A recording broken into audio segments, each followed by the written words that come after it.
Hello everyone, it's Shane Kanto, your Wasteland reviewer, and I'm here to review the new crime thriller Devil's Peak by director Ben Young, based on the book by David Joy, as this film focuses on a 18-year-old Jacob McNeely who's torn between his kingpin father, who's like redneck mafioso, and his mother, who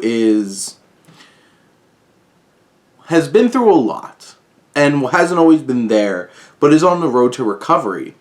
And does he want to get this life, get the hell out of this like Appalachia mountain existence that he lives, being caught up working with his meth-dealing father? Or does he want to try to get out and have a future, make it on his own, and get away from all the pain and the suffering that this place has?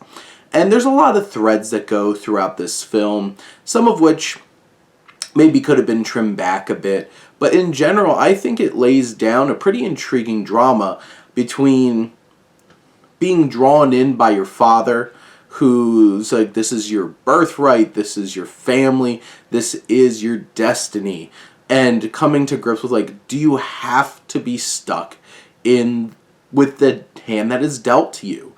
Or can you throw it out? Draw your own hand and try to find things out. And that's the journey that Jacob goes on in this film. And it's engaging and interesting and intense.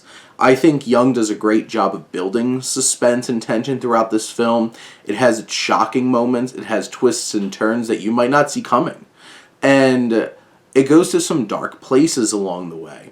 You have the whole setup about drugs and addiction and overcoming that and seeing the resolve of human beings.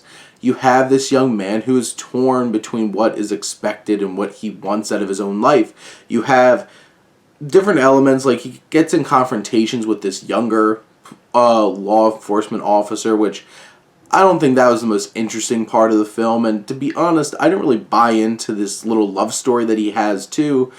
Because, like, it feels like, oh, if he's going to run away, he's got to run away with the girl. And you have that storyline, and, like, it didn't really buy into that as much. And there's those elements, because it could have just been, he doesn't have to run away for love. Like, he could just want a new life for himself and a better life for himself that isn't including him just working with his father who's dealing meth. And you have relatively a strong cast. I do have to start off with Hopper Penn, who plays Jacob, our main character.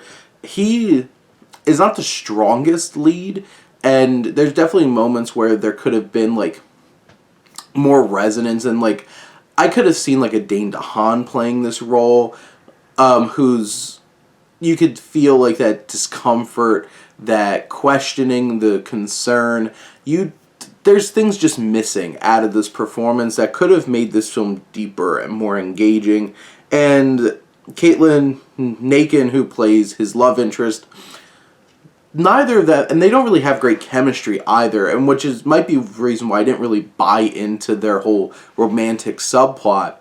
But the supporting cast here, like Billy Bob Thornton, is just fantastic here, and he is such a scumbag in this movie, and he's coming at you. He's doing his thing, and he's just so intimidating and intense. You have Robin Wright, who's so vulnerable as his recovering drug addict mother, who really brings a humanity to this role. You have Jackie Earle Haley, who seems like he could just be just this throwaway corrupt policeman. But you have a little bit more depth there. You feel like his connection with some of these characters and the betrayal that he feels along the way. Brian Darcy James is just such a scumbag in this movie. He's such an easy person to hate in this film. He does such a great job with that. This is a real rock-solid crime thriller that has some familiar elements, has some some threads that might not feel as developed, but it does have some really impactful story and themes and shocking moments to go along with a great supporting cast, even if the lead wasn't exactly the strongest anchor to pull this all together. But those are my thoughts on Devil's Peak. Let me know what you think, and let's talk some movies. But thank you as always for tuning in and supporting your Wasteland reviewer.